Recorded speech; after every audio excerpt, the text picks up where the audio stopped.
तो कहा कि दाल चावल खा रहे हैं।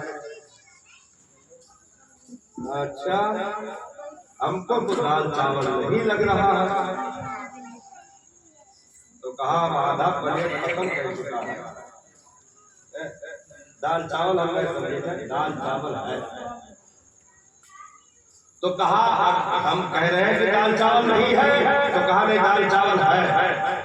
तो कहा हम भाई कह रहे हैं कि दाल चावल नहीं है जो आप खा रहे हैं। तो कहा कि दाल चावल है। तो अब वो कह रहा है अगर दाल चावल है तो दलील दो। अगर दाल चावल है तो दलील दो। तो अब यहाँ गलत तरीके से दलील मांगी जा रही है, क्योंकि जो खा रहा है अमल कर रहा है, दलील उसको नहीं बल्कि इनकार करने वाले को दलील देनी पड़ेगी कि इस दलील से साबित है कि दाल चावल नहीं है।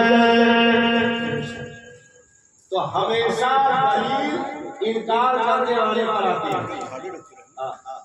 दलील इनकार करने पर, जैसे जज साहब ने फैसला किया तो वकील ने एतराज कर दिया। जज साहब ने कहा कि भाई देखिए तमाम गवाहों और फलाने फलाने को मद्देनजर रखते हुए ये सब मुद्दे करा दिया था। तो वकील खड़ा हो गया, कहीं सर कैसे मुद्दे करा दिया था। जब कल्लू का कत्ल हुआ तो ये नामे नहीं किया, मतलब इधर वाले नहीं करे। जब कल्लू का कत्ल हुआ तो ये वहां था नहीं और पता लगा कि कल्लू एक मुर्गा का नाम है। तो इस पर कत्ल करेगा। तो अब वकील ये नहीं कहेगा जज से कि दलील को, बल्कि वकील ने इनकार किया तो इसे जज को दलील देनी पड़ेगी कि वाकई वो मुर्गा था, इंसान नहीं था, या इसने कल्लू का कत्ल नहीं किया। दलील वकील को देना है, क्योंकि वकील इनकार कर रहा है, जज को दलील नहीं देना है। तो जितने भी अहले सुन्नत वल जमाअत दुनिया में इस्लाम का झंडा लगा रहे हैं, दुरूद पढ़ रहे हैं, नामे पढ़ रहे हैं, जुलूस निकाल रहे हैं, घरों को सजा रहे हैं, गलियों को सजा रहे हैं, तो दलील हमको नहीं देना है। जो इनकार करे मिलाद का, दलील उसे देना चाहिए। वो कुरान से साबित करे कि मिलाद इस आयत से हराम है, वो हदीस से साबित करे कि मिलाद नाजायज है, जुलूस हराम है। दलील इनकार करने वाले पर है, अमल करने वाले पर दलील नहीं है। तो जितने मुनकिर हैं उनसे कुरान और हदीस से दलील मांगो कि मिलाद कुरान में मना कहा है, हदीस में मना कहा है। किस ने कहा कि मिलाद ना करो, किस सहाबी ने कहा मिलाद ना करो, किस नबी ने कहा मिलाद ना करो। तो इनकार करने वाले वो मर जाएंगे लेकिन दलील नहीं दे सकते। दलील इनकार करने वाले पर है, अमल करने वाले पर दलील नहीं है। तो हम झंडा लगाए तो हम झंडे की दलील नहीं देंगे। जो कहे इस्लाम में झंडा नहीं है तो वो दलील दे कि झंडा इस आयत से गलत है, इस हदीस से गलत है, इस रिवायत से गलत है। हम घर सजाए हैं तो हम दलील नहीं देंगे कि सजावट यहाँ से जायज है। जो इनकार करे वो दलील दिलाए कि नबी ने सजाने से मना किया या रब ने सजाने से मना किया। अरे सजाने का मामला तो रब के महबूब के पैदाइश से पहले ही परवरदिगार आलम ने महबूब के आमद के खुशी और उन्हीं के वसीले में पहले चाँद की कंदील रोशन फरमाई, सूरज को जब जगाया, चाँद की अंजुमन सजाई, आसमान का शामियाना लगाया, फर्श ज़मीन की बिछाई गई, जारी हुए। तो ये सारी सजावट है रब ने अपने महबूब के आने की बुनियाद पर फरमाई। तो कायनात में सबसे पहले अगर किसी ने मिलाद मुस्तफा की खुशी में सजाया तो वो मेरा रब है। हमें किसी दलील की जरूरत रहिएगा।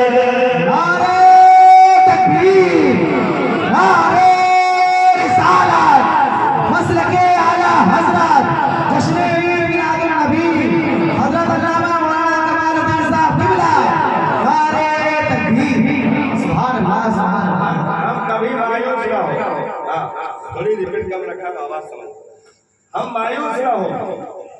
अरे बाप रे बाप, झंडा लगाए ना एक ने कहा कि कुरान मनाए है, अब क्या हुई हम सवेरे 7 बजे जहन्नमी ना हो जी। अब चुका ना काहे परेशान हो भाई?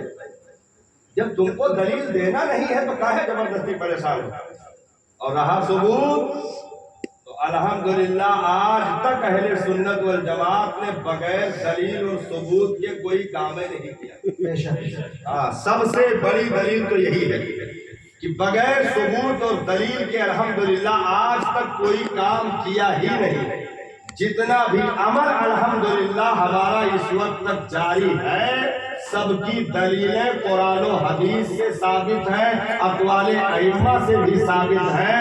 और रबीउल अव्वल पर खुशी मनाना, खुशियों का इजहार करना, लंगर लुटाना, शीरनी तकसीम करना, ये महफिल कायम करना, इसकी दलील क्या है?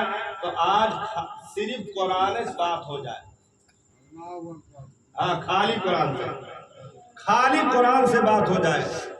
हदीस की रवायत में जाओगे तो कहेंगे नासिक है, मनसूख है, रावी गलत है, ये है वो है, ये ज़ईफ है, वो कवि है। तो हम क्या उस चक्कर में ना पड़ो, खाली कुरान से कि जबर के अगर इनकार करो तो झाम से गायब। एक जबर जेर का कोई इनकार करे तो तुरंत सारा सब कुछ बर्बाद। कुरान से दलील। परवरदिगार आलम ने कुरान मजीद में इरशाद फरमाया,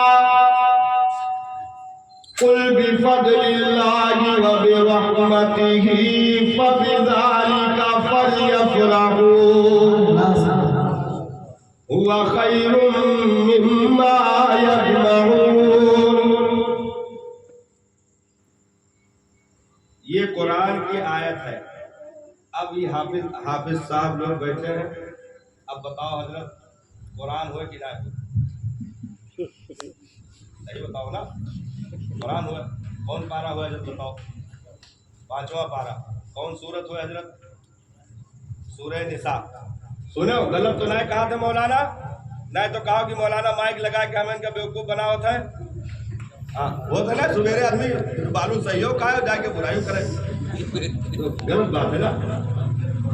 तो ये दलील 5वां पारा सूरह निसा। अब इसका तर्जुमा मैं बता रहा हूं। रब तबारक व तआला ने इरशाद फरमाया, मेरे प्यारे बंदो, जब तुम्हें मेरी कोई नेमत मिले या मेरी रहमत या इनाम तुम्हें मिले तो तुम्हें क्या करना गए? तो इरशाद फरमाया, फलयफ़रहू, तो उस पर खुशियों का इजहार करना।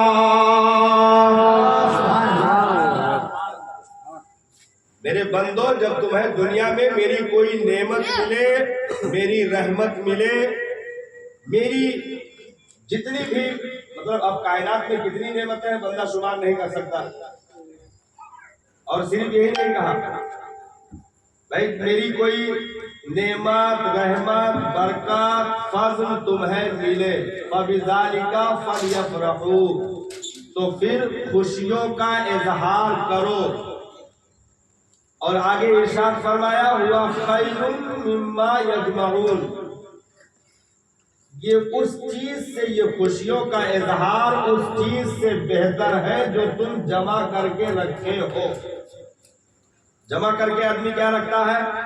अब खुशियों के इजहार में क्या होगा? खुशियों के इजहार में भाई खुशी का इजहार कई तरीके से किया जाता है। एक ये है कि अकेले मुस्कुरा लिया, वो भी खुशी का इजहार है। एक है कि शुक्र का सजदा किया, वो भी खुशी का इजहार है। एक ये है कि कुछ तबर्रुकात इकट्ठा किया और लोगों को बांट कर मुबारकबाद दी, ये भी खुशी का इजहार है। यानी खुशी के इजहार में जो तुमने माल खर्च किया, जो तुमने अपने वक्त को खर्च किया, जो अपनी ताकत को खर्च किया, ये उससे बेहतर है जो माल तुमने जमा करके रखा है। उस माल से बेहतर है इस खुशी में अपने माल को लुटाना। हाँ। तो इरशाद फरमाया कि मेरी कोई नेमत मिले, मेरी रहमत मिले, तुम्हें मेरा फजल मिले, तो मेरे बंदो उस पर खुशियों का इजहार करना, मेरा शुक्र अदा करना। अब एक आयत और पढ़ने जा रहे, खाली कुरान से आज बात हो है, कल फिर दूसरी बात हो जाए। नियाज में बैठे तो 12 नंबर सुनो, नियाज में सुनो, 12 नंबर सुनो। लइन शकरतुम लअज़ीदन्नकुम, लइन शकरतुम लअज़ीदन्नकुम। अब बताओ भाई, हाफिज लोग बताओ, कोहन का कठिन में हम डाले 13वां पारा कौन सी सूरत है हजरत? सूरह इब्राहिम, सूरह इब्राहिम 13वां पारा सूरह इब्राहिम। लइन शकरतुम लअज़ीदन्नकुम। अब माना मैं बता रहा हूं, ऐ मेरे बंदो अगर तुम मेरा शुक्रिया अदा करो, नेमतें पाने के बाद मेरा शुक्र अदा करोगे, तो मैं उस नेमत को और ज्यादा बढ़ा दूंगा। लइन शकरतुम लअज़ीदन्नकुम, अगर तुम मेरी नेमतों पर शुक्र अदा करो तो मैं उस नेमत को और बढ़ा दूंगा। यानी जिसे इल्म दिया उसने इल्म पर मेरा शुक्र अदा किया तो मैं उसके इल्म को बढ़ा दूंगा। जिसको मैंने उम्र दी उस पर मेरा शुक्र अदा किया तो मैं उसकी उम्र बढ़ा दूंगा। जिसको मैंने मालो दौलत और सर्वत अता की उस पर उसने मेरा शुक्र अदा किया तो मैं उसके माल को, उसकी दौलत को बढ़ा दूंगा। जिसको मैंने इबादत की तौफीक दी उसने मेरा शुक्र अदा किया तो मैं उसमें इजाफा कर दूंगा। तो पता ये चला कि रब की नेमतों पर खुश होना, रब का शुक्र अदा करना ये घाटे का सौदा नहीं है, बल्कि और बढ़ा दिया जाता है।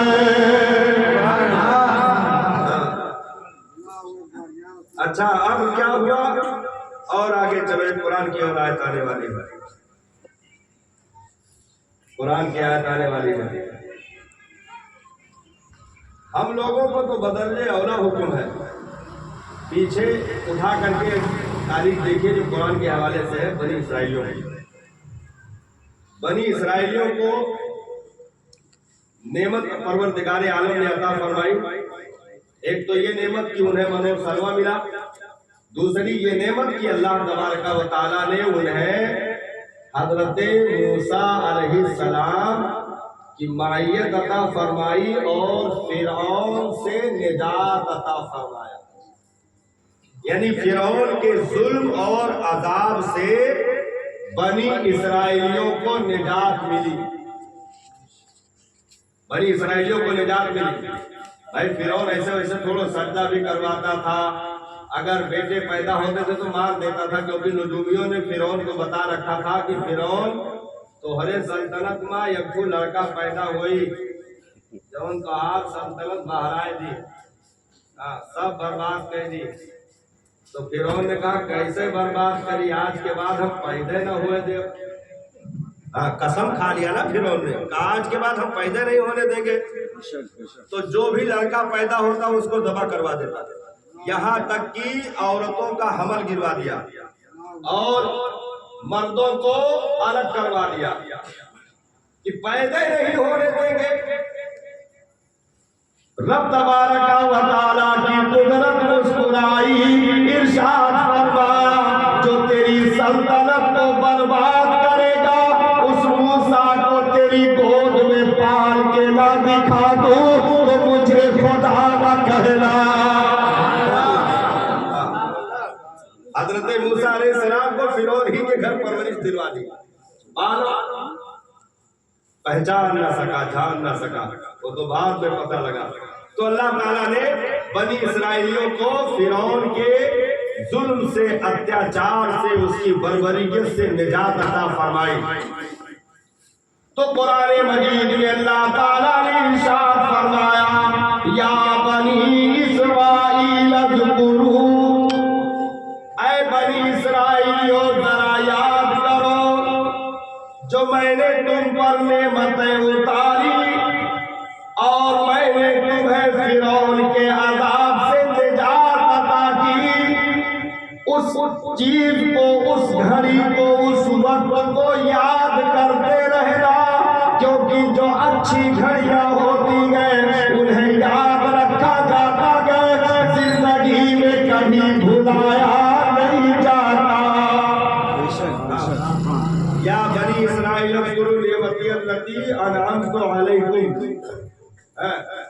बकरा है, बकरा सूरह बकरा है ना, सूरह बकरा है। सूरह बकरा कौन 28वां पारा है नहीं?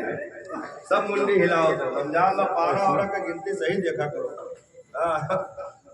कौन पारा हुआ सूरह बकरा? कौन पारा? हाँ ऐसे है ना, तो घरों कुछ पढ़ा लिखा रहा करो।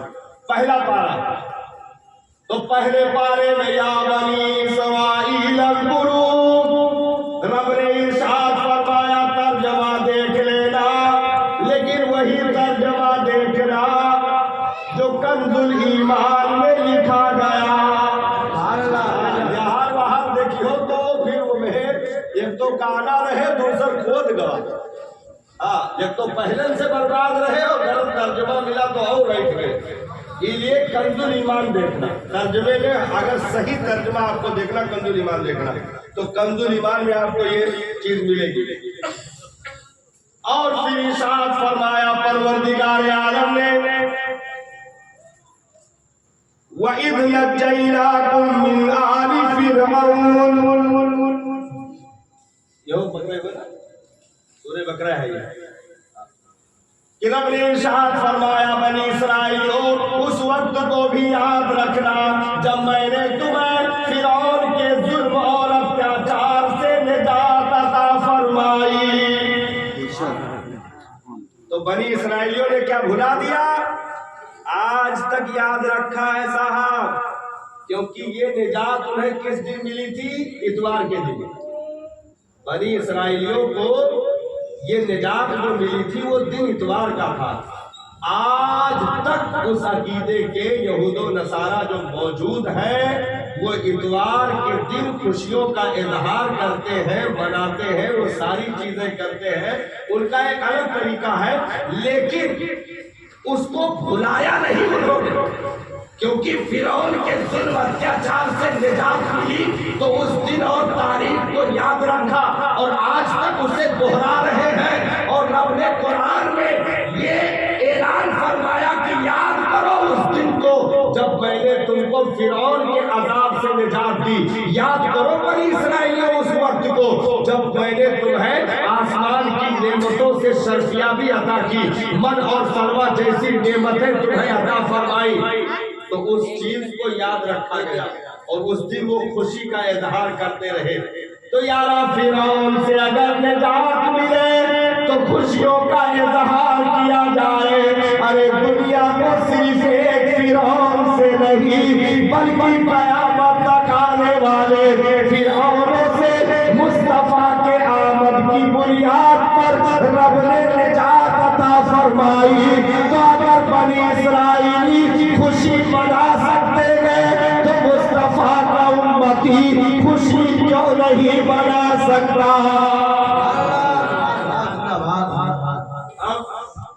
ये हो गया। अच्छा, किसी भी नेमत पर शुक्रिया का ऐलान है इसमें, क्योंकि ये नेमत आम लफ्ज यहाँ इस्तेमाल हुआ है। किसी भी नेमत पर शुक्र का ऐलान है, यहाँ तक कि बंदा एक सांस ले तब भी वो नेमत है, शुक्र अदा करे। हाँ, शुक्र अदा करे। तो किसी भी नेमत पर ये लफ्ज आम है, किसी भी नेमत पर शुक्र का हुक्म है। लेकिन कायनात में तमाम नेमतों को शुमार करो साहब, सारी नेमतें कायनात की एक तरफ, आमीना के लाल की नेमत एक तरफ। तो अगर छोटी से छोटी नेमत पर शुक्र अदा करने का रब का हुक्म है तो फिर बताओ मुस्तफा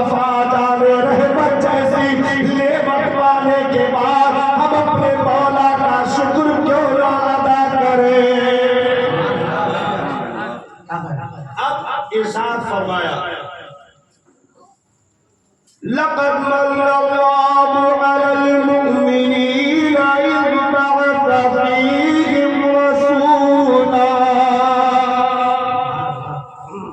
मैंने ईमान वालों पर एहसान फरमाया कि कायनात के जान की सूरत में अपना महबूब उन्हें अता फरमाया। कौन सा पारा है आयत से जल्दी बताओ भैया, बता दो, जोर से बताओ। लक़द मन्नल्लाहु अलल मुमिनीना इज़ बअसा फ़ीहिम रसूला, चौथा पारा सुनो, चौथा पारा है, चौथा पारा मतलब सयाकुल है, चौथा पारा सयाकुल है। ऐसे मतलब तो घबरावा ना करो कि पढ़ा लिखा अगर बोले तो कुछ सही है वही। हाँ भाई बिल्कुल, बाजार में कटिंग चाय पर होशियार रहा करो, बिल्कुल। हाँ, हर पढ़ा लिखा सही नहीं हो सकता, इसलिए जांच पड़ताल बहुत जरूरी है।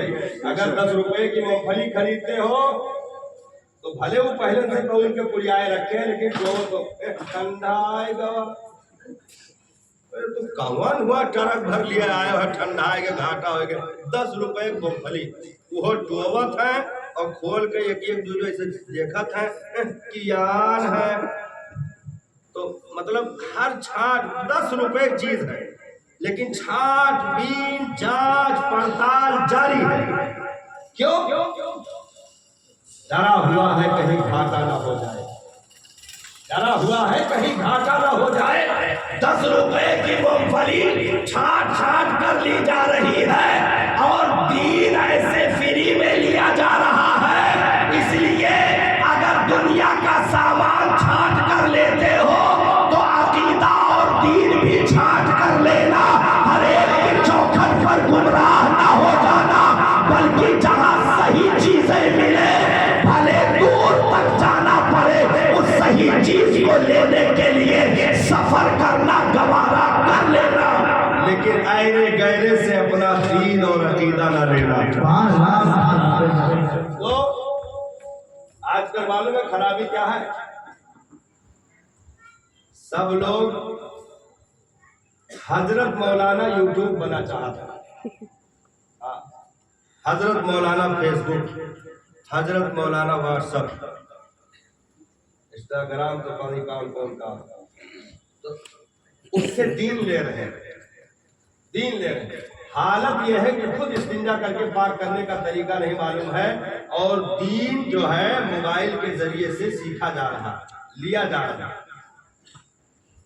बेशक अच्छी चीजें अगर आ जाए तो तुम्हें सीखने में कोई हर्ज नहीं, लेकिन अच्छी है कि बुरी है इसकी जांच पहले किसी पढ़े लिखे से करवा लेना, उसके बाद अमल करना। रात की तारीकी में मोबाइल के स्क्रीन पर आपने देखा कि एक आदमी ने भेज दिया मैसेज, इमाम अल्लाह सदबार मादल्लाह, नबी पर दरूद व सलाम भेजना नाजायज़ व हराम है मादल्लाह। और नीचे उसने लिखा मादल्लाह बुखारी शरीफ हदीस नंबर 59 पेज नंबर 269, और सही हदीस लिख दिया, जबकि वो हदीस थी ही नहीं, वो हदीस थी ही नहीं, तो सोशल मीडिया पर चिट बना करके लिख कर डाल दिया। अरे यहाँ तक हरकतें जारी हैं कि कुरान के पारे कम करके इस वक्त पीडीएफ पर लोड किए जा रहे हैं। आप अगर मोबाइल से कुरान लोड किए हैं तो उसकी जांच भी जरूरी है, बीच बीच में आयतों को काट दिया जालिमों ने। अहादीस पर हमला, कुरान पर हमला, ये बड़ी तेजी के साथ आलमी सतह पर यहूद व नसारा और अंग्रेजों की ये चालबाजियां जारी है। तो उस पर बुखारी शरीफ भी देगा, हदीस का सही भी लिखेगा और पेज नंबर भी लिखेगा, हदीस नंबर भी लिखेगा, और फिर लिखेगा मादल्लाह की नबी पर दुरूद व सलाम पढ़ना नाजायज़ व हराम है। मुसलमान को चाहिए कि सिर्फ नमाज रोजा से काम रखे, सलाम के लिए अगर खड़ा हुआ तो ये काफिर हो जाएगा। ये बुखारी से साबित है, ये मुस्लिम से साबित है, जबकि वो हदीस थी ही नहीं। जब उलमा के सामने पहुंची तो उन्होंने कहा, ओ जलील कहीं नहीं के तूने ये कैसी मनगढ़ंत चीजें रख दी। मेरे मौला ने कुरान में इरशाद फरमाया इन्नल्लाह व मलाइकतहु युसल्लूना अलन नबी कि बेशक मेरे महबूब पर तमाम अंबिया और तमाम फरिश्ते दुरूद व सलाम भेजते गए और तुम्हारा रब भी महबूब पर दुरूद व सलाम भेजता गए। तो या अय्युहल्लज़ीना आमनू तो ऐ ईमान वालों सल्लू अलैहि व सल्लिमू तस्लीमा। तो ऐ ईमान वालों तुम भी दुरूद व सलाम मेरे महबूब पर भेजा करो।